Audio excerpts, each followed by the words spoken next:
Good morning and welcome to the WellMed Charitable Foundation Caregiver Teleconnection series on emotions. As you can see, today's series is how to cope with fear, and they're also going to include anxiety in that. And I just want you to know that this, as a social worker for over 50 years, working with caregivers, these are the top issues for caregivers. So this is going to be a very valuable presentation. And luckily, we have two great experts who study and research and really look for all the little nuts that they can find to share with you. Let me tell you about those two people. Dr. Elliot Montgomery Sklar is a public health professional focused upon supporting the health of the public through academic work, research, and service. He has led healthy aging programs for seniors and for caregivers in Canada, the United States, and worldwide. Dr. Sklar is an associate professor of healthcare sciences at Nova Southeastern University in Florida. He publishes and presents his work internationally, which is focused on the complexity of issues related to aging and caregiving. And our dear Lucy received her master's degree in social work from McGill University. She's dedicated her career to supporting caregivers. Lucy was the founder and long-term manager of the Caregiver Support Center in Montreal, a respite program for family caregivers. In 2003 and 2012, she actually received the Queen's Jubilee Award presented by the Canadian Home Care Association for her dedication in developing a national coalition to support caregivers. She has been a key architect of screening and assessment tools for family caregivers and providers, and she trains folks on these assessment tools. And she also wants you to know that on a personal level, she was a caregiver for her mother for about 10 years. And with that, Elliot, Lucy, thank you so much for being here. Thank you. Welcome, everyone. So let's imagine your first day at a job that you were never trained for and that you had no intention of ever doing. That's how many caregivers feel at many times along the journey. And with that can certainly come the feeling of fear. Now, caregivers often feel fear at the initial prospect of providing care and fear of doing the job wrong in some way. We fear the declining health of a care recipient and can feel anxious and fearful at times about our own health in relation to the person for whom we're providing care. What happens if we get sick as caregivers? Where are the safety nets? There is fear in leaving a loved one in the care of a stranger, or even more so as it relates to long-term care placement. So caregiver fear is something that we live with routinely. And actually, fear is something that we all live with routinely, caregiver or not. We're going to talk today about ways to acknowledge fear and to cope with feelings of fear. But most importantly, we're going to invite you to join in our discussion, as Evelyn said, to share your own fears and anxieties. We gain a lot from sharing. And there may be some tools and tips that you think of that we didn't include in our presentation. Thank you, Elliot. Thank you, everyone, for joining us. I want to say that illness for most people is one of our biggest fears. Just caring for someone who is sick or someone with dementia or Alzheimer's disease can be emotionally, physically challenging for caregivers. Many caregivers experience fear and anxiety due to the unpredictability of the disease, the changes in behavior and concerns about the well-being of their loved ones. Addressing these feelings is really crucial for maintaining both the caregivers and the care recipients' health and quality of life. So always acknowledge your fear. It's okay to say, I'm afraid. We're going to go through some common fears among caregivers and open it up to hear your own. Then we'll focus upon some coping strategies and tools, and we'll end out with sharing a lot of resources that are really very important for you to know about. So I want to talk about common fears among caregivers. So fear of losing control is a big one. As the dementia or Alzheimer's progresses, the individual's behavior can become erratic, and caregivers may fear they are losing control of the situation or their loved one's safety. There could also be fear of aggressive behavior. Individuals with dementia can sometimes exhibit aggression, either verbally, physically, and even sexually, which can be distressing for caregivers. There's a fear of wandering or getting lost. People with dementia often forget familiar environments and may wander, putting them at risk of injury or getting lost. Now, one of the biggest ones, because it's so unpredictable, is the fear of disease progression. As the disease progresses, caregivers may fear that their loved one will lose their ability to even recognize them, not knowing how to handle disease progression or having the skill to manage evolving care recipients' needs. This is one of the most common fears among caregivers. And I have to say that that was a big fear that I had with my own caregiving journey with my mother, that whole sense of how will this disease progress? Fear of isolation. Many caregivers feel isolated because they may withdraw from social activities to focus on caregiving responsibilities. This social isolation could lead to depression and burnout. And we talk a lot about that. Please don't isolate yourself. There's fear of financial strain. It's a big one. The cost of caregiving, including medical care, therapists, sometimes hiring professional help in the house. Private caregivers can be overwhelming for caregivers financially. And that can really lead to financial stress. Many women have reported from research that they had to leave their jobs in order to care. So the fear of inadequate care is another one. Sometimes caregivers feel that they're just not doing a very good job.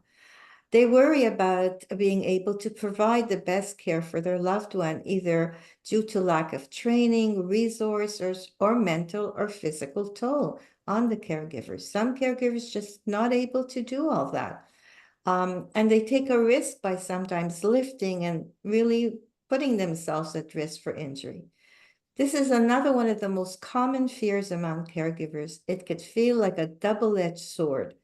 The fear of being unable to provide adequate care, and likewise feel worried about inadequate care in long-term care. So you could just very well imagine if the person you're caring for is in long-term care and you're not that happy with the service that they're receiving. And even if you hire respite care, you also sometimes worry, are they being cared as well as they should be?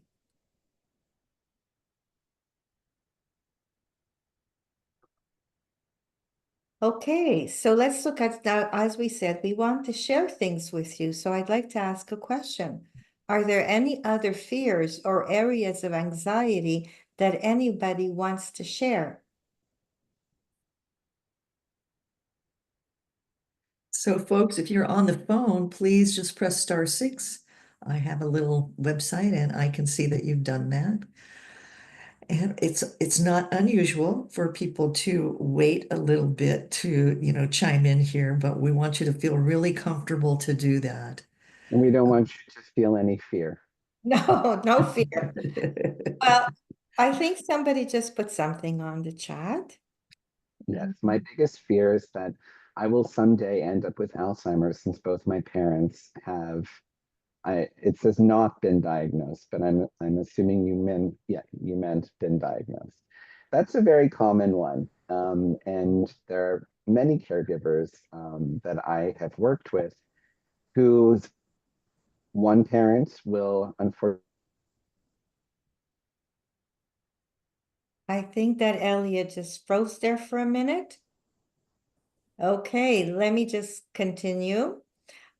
Yeah, this is one of the areas I have to say on a personal level, it was something that I feared because there was dementia, Alzheimer's in my family, and it's a very normal but so I think that it is important if you have these kind of fears, it's important to be able to talk to your doctor about it and be realistic about really what's going on.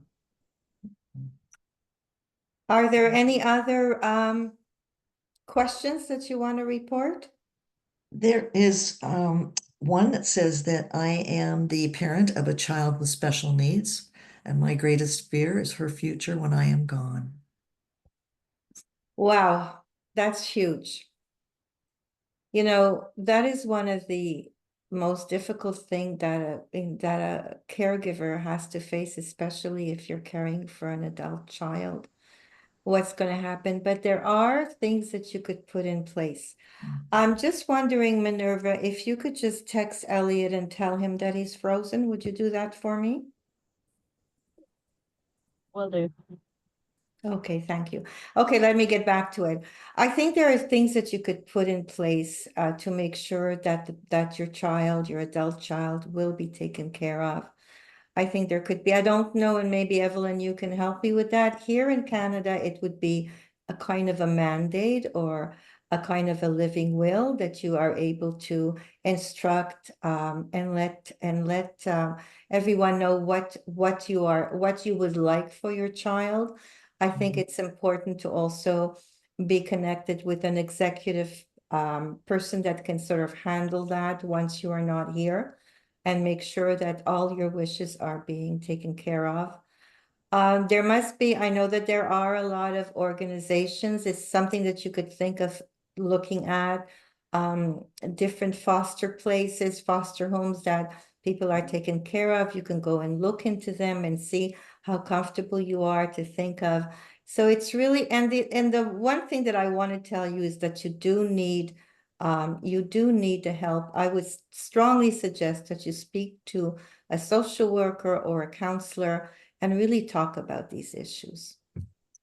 In the United States, most states have something called a special needs trust. And in that trust, you can lay out exactly what you want to happen, for your child, upon your death, or even sometimes before your death if you can't, take care of it yourself. So, but that requires an attorney. And you can go to senior legal services and they can help you, work it all out and then refer you to an attorney that may do it on a sliding fee scale, or at a lower charge than most other attorneys might do it. But it would be an elder law attorney, most likely, because they're really the ones who handle both elderly issues as well as disability issues. Are you back with us, Elliot? I am, and I am trying to share my screen. My apologies, my internet connection is unstable, much like my personality. Oh, At least I can not always, true. That's not true. I'm kidding, but at least I can always insert some humor, right? Yeah. Give me one moment. The other thing I wanted to add to what you were sharing is there's an increasing number of organizations to support parents who have adult children with special needs and disabilities. So you might want to reach out to 211 in your local community. I live in South Florida, and a colleague of mine actually began a foundation for this very reason because she has an adult daughter um, who needs skills to be more independent and assistance with her activities of daily living and so on. So um, there's been so much happening in that space, and I hope that you can find some resources in your community. Now, again, just give me a second. Here we go. Can you see my screen? Yes. Perfect. All right. And I'm having fear of technology not working. So, so Don't let's, worry about it, Elliot. We'll continue. it's okay. It's out of my control. So it doesn't make me feel fearful because it is what it is. But that said, it's important that we think of different strategies, and the same thing is not going to work for everyone. So we have a number of different strategies. And I want to begin by saying that if you're participating today, that's a great place to start. Like Lucy said, acknowledging fear is so important. As they say, there's nothing to fear but fear itself. So, really acknowledging your feelings of fear is really important and really hard for most of us, especially as caregivers who don't often have time for self reflection. So it can be really helpful. This is something very concrete, okay? We have a table here that you can recreate, but essentially it's to catalog the things that you are most fearful of. If you're able to identify the fear, then you can look at what might happen, what is likely to happen, what the worst case scenario is, and then what actions you need to start taking in order to prepare so that it's not quite as scary. So in this example, we have, that placing a loved one in a care facility is really the fear. And that is likely to happen because Alzheimer's disease, we know, progresses. And for this individual, as an example, they may not have the skills and abilities to be able to care for that person long term. So the action here would be to start visiting some long-term care facilities so as to demystify some of the fear, to become familiar with the different facilities and options and planning for them. What's very interesting that we've learned along the way is that women caregivers want to do it all without having to ask or rely upon anyone. And on the opposite end, men are socialized never to ask for help. But the reality of caregiving is that support is really critical. And you might need to ask for help in carrying out an action item from your list of fears, especially if you need some emotional support to make the experience feel more manageable. So we really need to recognize that many of our fears come from cultural norms and expectations, and also from experiences across our lives. Many of us have unique triggers or experiences with trauma that can make fear and anxiety worse. We also need to remind ourselves of something that I said earlier. Imagine your first day at a job that you were never trained for and had no intention of doing. That really is how many caregivers feel along the journey. And with that can come the feeling of fear. No one learned in school how to be a caregiver. We never learned about disease processes. So some of this fear is rooted in the not knowing. And I'm an educator, so my position is that the best way to alleviate some of that fear can be to learn. Learning about whatever disease your care recipient has can also help to clarify that process. So, education and training, I think, is really important. And we're going to share a whole bunch of resources that we have at the end of our program. But understanding the disease and its progression can help caregivers to manage expectations, and that helps to reduce feelings of fear. So, for example, by learning about Alzheimer's or dementia, caregivers can better anticipate changes in behavior and also in care needs. So, building skills can help with managing challenging behaviors, which is another area of fear among many caregivers. We also need to recognize that we may not be the only ones experiencing fear. Now, understanding that our care recipient may also be feeling fear is very important. Many people with dementia and Alzheimer's experience anxiety and fear as part of the disease, which can manifest in aggression, agitation, or restlessness.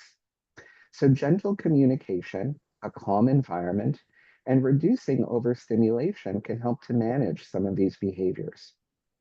For example, we talk a lot about redirecting. And redirecting is a great tool that you can use to avoid confrontational situations, offering reassurance and a distraction.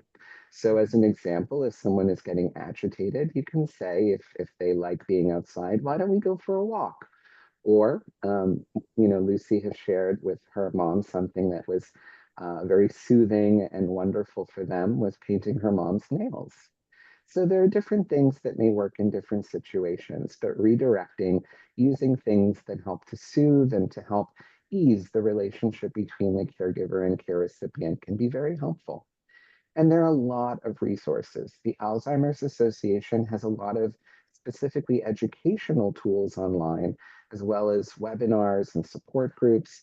They have publications, but the WellMed Charitable Foundation, as Evelyn was saying, also has a lot of information and a lot of recorded programs, some of which are focused on education and giving tips about some of the behaviors that we've talked about, like dealing with difficult behaviors is a very popular program that Lucy often facilitates, and also dealing with incontinence, which is another area of fear for many caregivers because that can sometimes be, where caregivers feel like that's beyond their capability. Thank you, Elliot, for that. So I really want to talk about how do we practice stress reduction techniques.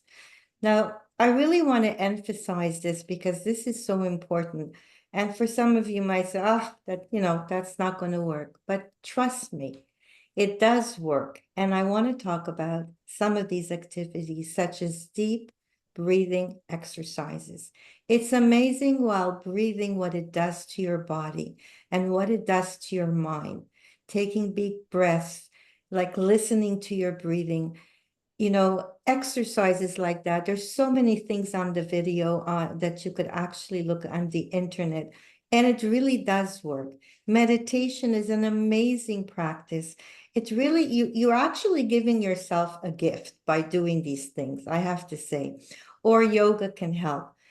It does work because in my own experience in my caregiver journey, I kind of poo-pooped it in the beginning. Once I started doing that, I have to tell you, it worked for me and it really was helpful. Mindfulness meditation has been shown to reduce caregivers' anxiety and improve emotional well-being. There are numerous apps like Headspace or Calm that offer guided meditation specifically designed to reduce stress and anxiety. It doesn't take a long time. Even 10 minutes out of your day will make a tremendous difference in your life and the person you are caring for, because you're just going to be less stressed. The other thing, and we talked about this before, I did mention it, building a support system. Isolation definitely increases the levels of anxiety and fear. Building a support system of family members, friends, or fellow caregivers can provide emotional relief and practical help. So don't isolate yourself, keep in touch with people, go out of your way to have that support system. Very much that you're doing today. So this is part of all of this, and I'm so happy that you're with us. Joining a support group for caregivers can help reduce the sense of isolation. You don't have to be one-on-one, just being on a Zoom or even on the phone. So I want to just let you know that the Alzheimer Association offers local and online support groups where caregivers can share your experiences and coping strategies. So I hope that you will all try it at least once or twice. Respite care is a very important one here because caregivers often experience burnout due to the constant demands of caregiving. And taking time off through respite care can help caregivers to recharge. So, for example, Lucy was talking about participating in support groups. Some of you might need respite to be able to do that. So many communities offer respite through adult day centers or home care services. There's also a national respite network, which is a search tool for finding respite services locally. Many of us might not be aware of that. You can always reach out to 211 in your local community as well. Now, we talk about self-care all the time, and it's a buzzword, I think, now in our society, certainly in social media. But self-care is really important for caregivers. It's really critical that you prioritize your physical and emotional health. How many times have we heard if you're in an airplane, you have to put on your own air mask first, right? Before you put on someone else's. So, taking care of ourselves, what does that look like? Well, that can include regular exercise, maybe getting enough sleep, maybe trying to eat a little bit better or drink more water, and seeking professional help like counseling when you need it. Now, therapy and cognitive behavioral therapy have actually been found in a lot of research to be effective in reducing caregiver stress and anxiety. So it's an important one. And I'm always an advocate for planning for the future. Many of us don't do that. Having a clear plan can help to alleviate fear about what the future may bring. Now, that can include having advanced care planning, legal considerations, and also financial planning for long-term care. Something that we need to think about more is the changes in our overall demographics as a society. People are having fewer children, which means that there'll be less caregivers to care for them. So we need to think about that as we plan and age, and younger adults don't really think about those things. So it's important. There are also a lot of resources like the AARP and the National Institute on Aging that actually have guides on legal and financial planning for dementia care.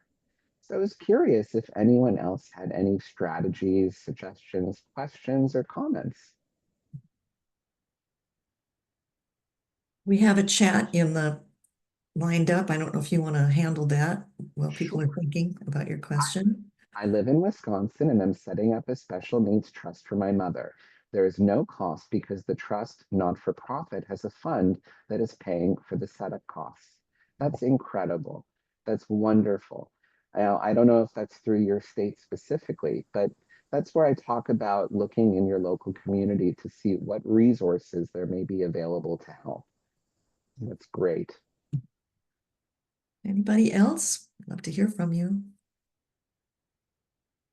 I think Wisconsin, Oregon, Washington State, California, these are some of the leaders with regards to um, organizations and also state run policies to support caregivers. Yeah, our original one has a website called caregiver.org, which also has like a tremendous library of fact sheets. Yeah, they do. There's Okay, well, there's Michelle with her hand up. Hi, everyone. My husband has Alzheimer's and he's in assisted living dementia care. Been there for almost a year now. And through the help of, my friends, I did, we had to have a will, but I had to amend it to being like a special trust will.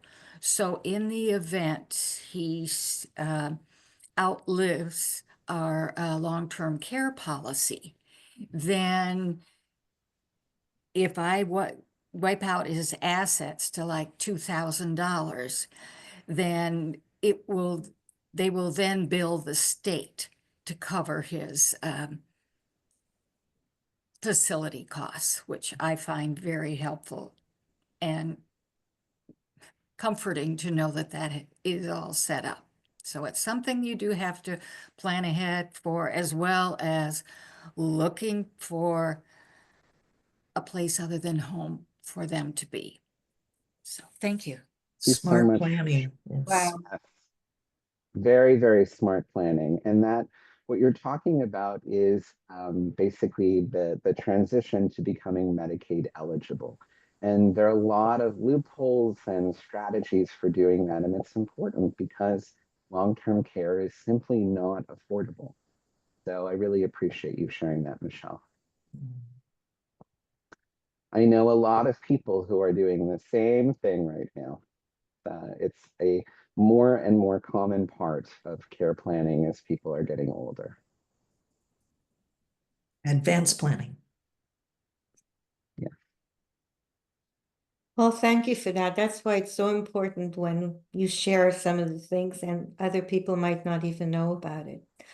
So we promised as part of our program, we would address anxiety. So what I want to say is that caregiving anxiety can be often called caregiver stress. It kind of goes together. Caregiving can be rewarding. We always want to say that. Experience with many benefits. We know that, such as giving you more meaning and purpose in life and just caring for the person you care for. But it can also be stressful and challenging to balance your own life with caregiving. So the whole idea behind this is balancing your own responsibilities and coping with a loved one's illness can be overwhelming, and naturally fear can play in it and anxiety kicks in. This is why it's common for caregivers to feel anxious. Anxiety is a strong feeling of worry or fear. So a lot of this links with what we've discussed about fear. In fact, some people refer to anxiety as actually feeling scared. And maybe some of you have felt that. While it's normal to feel like you have a lot to do, anxiety is when these feelings get in the way of you living your daily life. And it's really important to recognize that. Just to say I'm anxious or I'm scared, I want to talk about signs of anxiety and caregiving. Anxiety can cause physical symptoms, emotional symptoms, or both. It's important to recognize the signs of anxiety and ask for help when you need to. So here are some of the following signs of anxiety, and maybe you can look at that and say, even if you have one or two of these, it's important to go see your doctor. So worrying that you aren't able to control. You can be nervous, fatigued, feeling more tired and weak than usual, no matter if you get a good night's sleep or not. You're just exhausted. You can have even a faster heart rate than usual. Headaches that really, they're just not going away. Trouble sleeping. You're oversleeping. You're undersleeping. Trembling or shaking, like all of a sudden, you're just feeling so out of control. Even sweating. Anxiety can actually cause that. There could be dizziness or feeling lightheaded. Chest pains, muscle tension, dry mouth, nausea, feeling like you're going to throw up, shortness of breath. Just like that. I mean, if you're climbing the stairs, you could have it, but I'm just talking on a regular basis. Loss of appetite or actually eating too much. Trouble concentrating and remembering. I have to tell you, anxiety can cause it, and you might turn around and say, what's going on here? Am I developing dementia? Anxiety not only affects your mood, but it can also affect your health and care you provide to your loved one. It has an impact. This is why it's important to take care of yourself. As a caregiver, you may be handling a lot of important tasks. Balancing all these tasks while making sure you have enough time to focus on your needs can be very hard. Caregivers often feel guilty or selfish for taking time for themselves, like even going for a coffee with a friend. It's okay, you're allowed, you should. Some are afraid that something will happen to their loved one if they aren't there. But if you need to be a caregiver for a long period of time, you have to take care of yourself. I cannot emphasize that more. That's what Ellie and I always tell you. If you don't, you will soon feel like you're too stressed or too tired to do anything and won't be able to do the important work of caregiving. Remember, I always talk about balancing. There's two people in this relationship. One does not outweigh the other. You both have to be well. So here are some things you can do to help you with anxiety, in addition to the tools to help in coping with fear that we went over before. So obviously the breathing and all the things that I mentioned. One of the most important is ask for help and accept it. Ask your friends and family members for help with household chores or with preparing meals. When people offer their help, accept it. You don't have to do this alone. Feeling guilty about accepting help is normal, but needing support isn't a sign of weakness or failure. The less overwhelmed you feel, the better you'll be able to take care of yourself and your loved one. There was a time when I thought nobody can take care of my mother the way I do. I learned my lesson very quickly. Yes, they might not do it the way I do it, but it's okay. She was never at risk. And the other thing is get professional support if you need it. No matter how you're feeling, we're here to support you, and we have resources that can help. Don't let anxiety control you. Recognize it. Step back and say, I'm feeling anxious. See where it's coming from. Acknowledge it. There are tools and techniques that therapists are trained to help with. Anxiety is something that can be treated. Also, pay attention to your diet. Very, very important. All the sugar and carbs, it's important to have a well-balanced meal and a lot of fruits and vegetables. Caffeine can increase anxiety. Did you know that? As can alcohol, something we don't think about much. Okay, so sometimes caregivers drink a little bit too much to dull, but that increases anxiety. You can call the crisis hotline at 988. You can also visit their website, www.988lifeline.org, to chat with a counselor online. You can contact Lifeline 24 hours a day, 7 days a week. So if you find yourself so anxious, pick up the phone. There's someone there to talk to you. Hotlines are great because they are anonymous and free and can help you get some immediate help when you need it in a time of crisis. There's also no commitment, and there's some new research out that indicates one of the main reasons that caregivers do not enter counseling is because of commitment, which makes sense since caregiving can be so unpredictable. So here you have a service that you can have immediately. Remember that you can always text or call, I'm repeating it again, 988 hotline for a free at any time from any phone. So we hope that our discussion today has been helpful and that you use some of the skills and resources we have to support you along your caregiving journey. We're going to open it up for a lot of discussion. Now is your time to talk about it. I'm going to refer back to Elliot, and I'm going to tell you about what was my greatest fear a little bit later. Go ahead, Elliot. Well, I wanted to share a comment that we received from Carol, who shared that exercise while you're listening to caregiver webinars. And I love that as a tip. I think walks are, wonderful. There's a lot of research that shows that being out in nature, as opposed to being in a gym, for example, can be very helpful for a lot of people's mental health. And it's also good for you. But I love that exercise while you're listening to caregiver webinars, and there are so many out there now. So as Lucy said, we built in time during our presentation today because we wanted you to be able to share your anxieties and fears before we go ahead and share all of the tools and resources that we have for you. So we're going to open it up. Please don't feel scared to share with us. Thank you, Elliot. Folks, this is your opportunity. You've got two wonderful experts here. And we also know that if you've been caregiving for a while, you're an expert too. Stephen, were you waving at us because you wanted to say something? Yes, I would, please. My wife was diagnosed with vascular dementia and is now being treated for vascular and Alzheimer's. She's early stage, doing really well. But in the process of educating myself and getting along with things, I realized a need here at the CCRC where we live. And there was no caregiver group here, so I started one. Yay. I have a meeting this afternoon as soon as I finish here, our monthly meeting.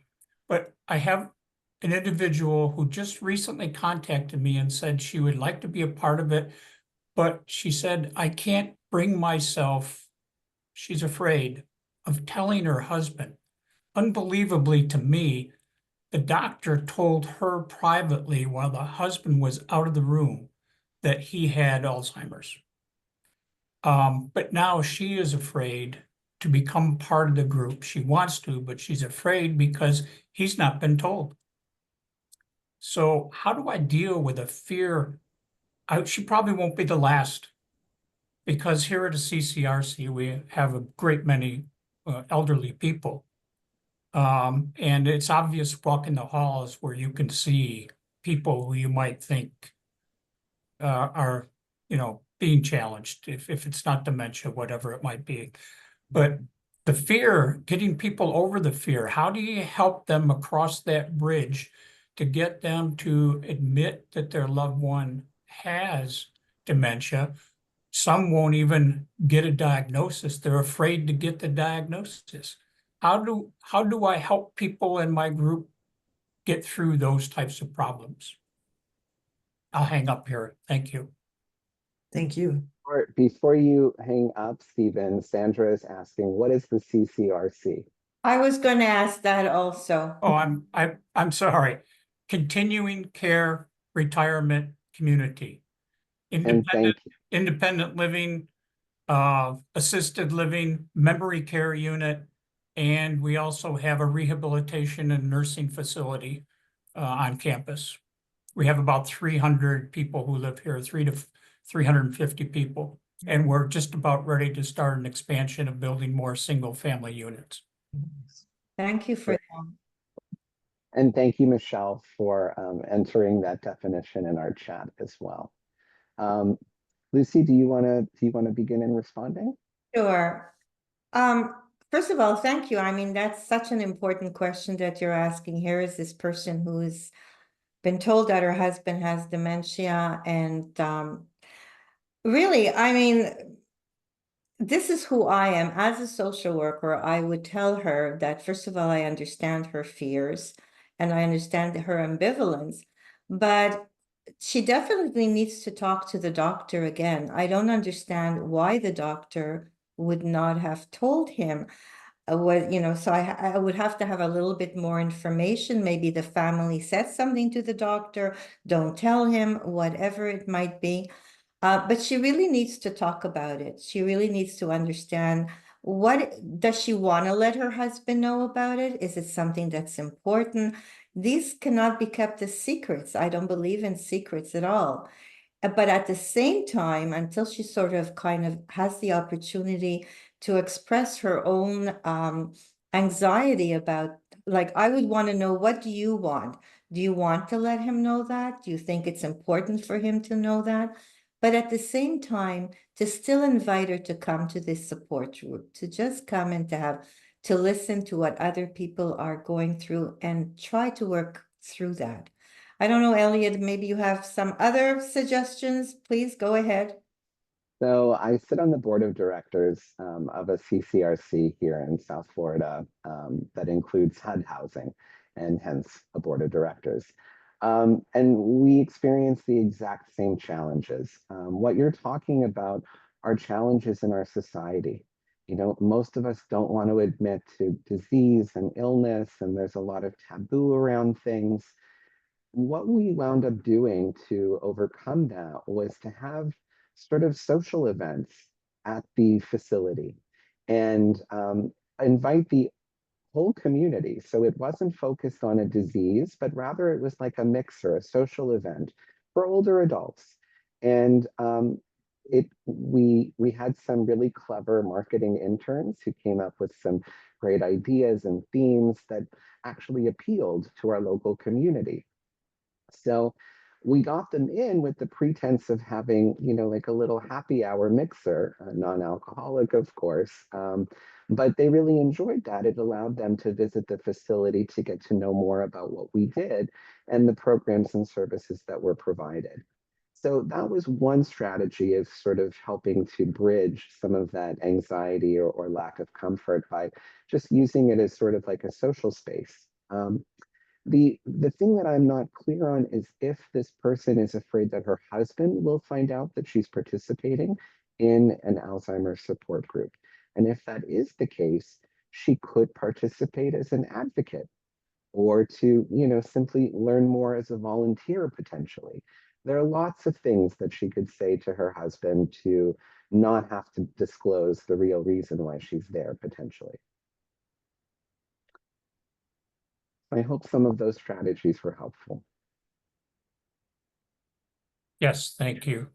Of course.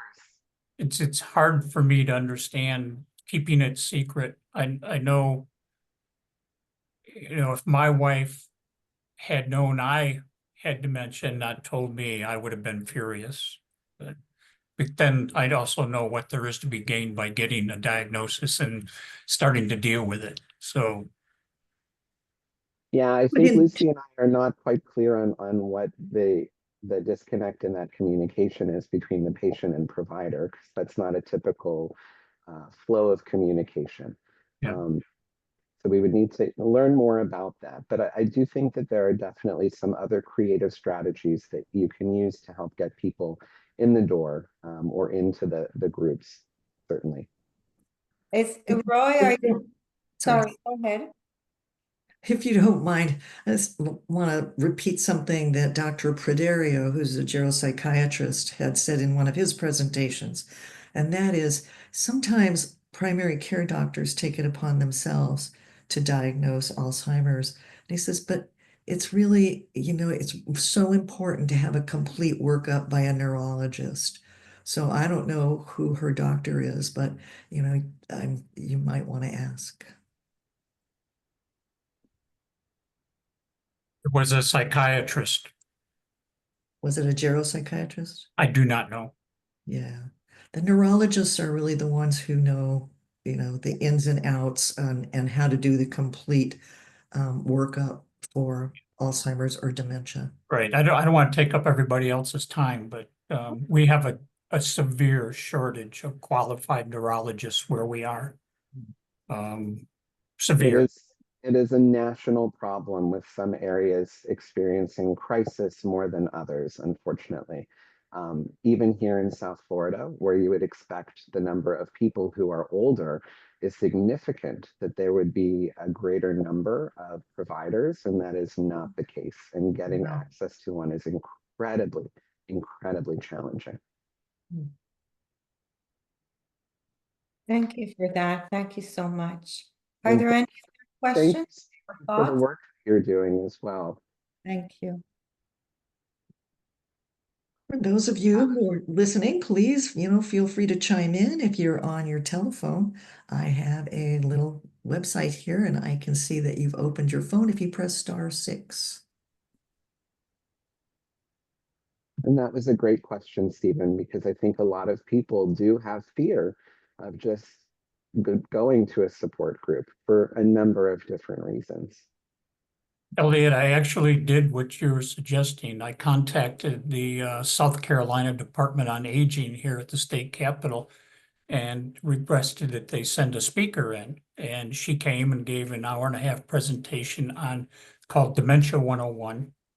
And we did a sneaky. I got our facility to have donuts so that we had well over 100 people come, and I could hear one or two of them talking, and they said, "Oh, well, we're not here. We don't worry about dementia. We don't have dementia. We're here for the donuts."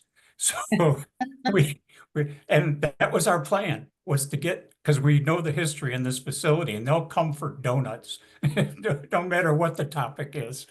So and from there, it just snowballed where when they did see and hear the information that was presented, which was very, very good, then it opened up to, I gave a follow-on presentation about, is there an interest in having a caregiver group? And right away, we were off and running. Good for you. Good for you. You're an advocate. Well, it touches on what we're talking about. I have to say, the fear, for me, if I am honest and want to share with you, obviously, my greatest fear is not physical deterioration. It's the mental deterioration. That is my greatest fear, to think about that. So it's normal for people to kind of be in denial and not want to think about it. But it's so important to educate yourself. And when I was talking about the signs of stress and anxiety, it's important to recognize and not put it aside. And if this is what you were going through, there is help out there. Yes, we know with dementia, there isn't that much that can be done, but there are things that can be done to slow it. When we talk about different situations, different exercise, eating well. I see somebody else put something on the chat. Carol shared a link to an app that's helped her enormously. It's focused on resilience. And if I'm not mistaken, it's called 1 Minute Pause. And you can find that in the App Store on any Apple or Android device. Thank you. Thank you for that. Well, while you're thinking, I'm going to tell you about one of my biggest fears that I had in my caregiving journey. When my mother was diagnosed with diabetes, she needed to receive insulin shots. And I remember that the nurse called me. My mother had a social worker. She had a care team that was really very nice. And the nurse called and said she'd like to meet with me at the house, at my mom's house. And sure enough, I went there. And she said to me, "I'm going to teach you how to give your mother insulin shots." And my first response was, "No." my fear kicked in. I'm scared of needles. There's no way that I was able to give my mother a shot. The fear of doing that on my own was so overwhelming. And I could see the look on her face. She wasn't impressed with me at all because she didn't recognize what the trigger that was in me. So, but once I was able to identify and talk to her and tell her, there was an understanding that maybe there's another way of doing that. So acknowledging your fear is very, very important, and recognizing what triggers you. What triggers you to feel scared, to feel anxious? Because a lot of it comes from our background, from our childhood experience, from the traumas that we ourselves faced in our lives. So I really wanted to share that because it was so powerful to me. It was such an anxiety-provoking situation. And at that time, I just was a bit lost. Understandably so. So I want to make sure that we go over our resources that we have to share with you all before we have to pass our presentation baton back over to Evelyn. The Alzheimer's Association has a lot of educational materials that I was talking about earlier, as does the National Institute on Aging. They do also have information about clinical trials and research, which we've been asked about quite often because there are so many new developments with regards to how we're viewing the disease process of dementia and Alzheimer's and new approaches for treatment. The AARP has amazing legal and financial resources, and alzheimers.gov is another resource to get additional information. We also broke it up into hotlines and helplines. There's a lot of resources that we have to share today, but we will be sharing a copy of our slides. And as always, you can refer back to this in the recorded presentation. As Lucy mentioned, 988 is a mental health crisis hotline that you can reach by phone or by text. And 211 is a resource that I spoke of, which is a great way to learn about local resources in your community. There's also the National Caregivers Support Line at 1-800-272-3900. They provide free confidential support, as well as emotional support, resources, and caregiving tips.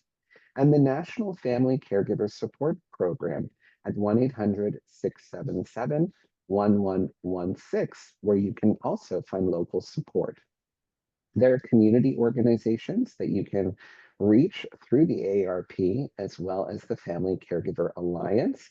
And if you see anything underlined on our slides, when you receive a copy of them, you can click on them and they will take you to the website. We have a ton of online support groups, the Caregiver Action Network, the Alzheimer's Association online community, the Family Caregiver Alliance, even Reddit has a caregiving subreddit, which is a page dedicated just for caregivers to provide peer-to-peer support and share advice, experiences, and also emotional support. Many caregivers know the experience of another caregiver best.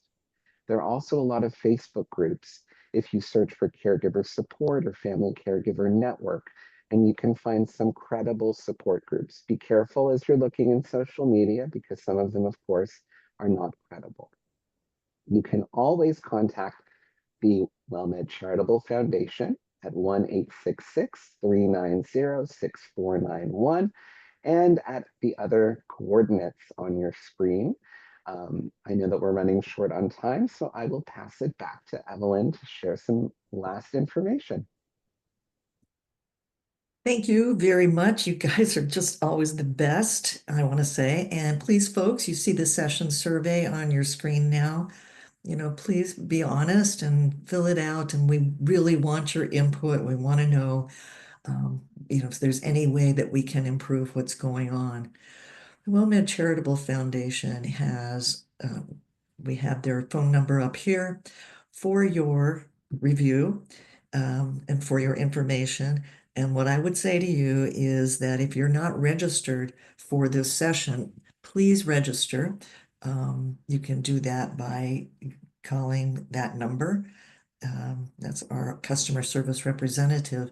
And it's really important because if you got the link or if you got the phone number from a friend or, another caregiver, you need to register in order to get the resources, in order to get the slides. So, and they're so valuable, that it's amazing what they can do to help. You'll also get the monthly calendar. And there's a lot of incredible stuff on this month's calendar, as usual. And it's all experts who are going to talk about different issues in caregiving. And we're going to finish this series. So every Thursday, there will be another topic that's addressed. And you probably, if you registered for this one, you probably could have registered for all 4 of them. We hope you did, and that you will join us then. So the other ones are how to deal with anger, and how to handle uncertainty, and how to process sadness. Because a lot of people realize or don't realize that that heavy thing in their heart and in their chest is really about how sad to see someone that you knew and loved and maybe even chose as a life partner to begin to change and not be the same person, that you married, or be the same parent, that you knew. So that's always a tough thing. And we also have, let's see, those are all on Thursdays at the same time. This coming Monday, we have how to choose making the best long-term care decisions for yourself and for your loved one. On the Tuesday, February 18th, caregiver guilt and distorted thinking. And, the whole issue of guilt is something that was alluded to here.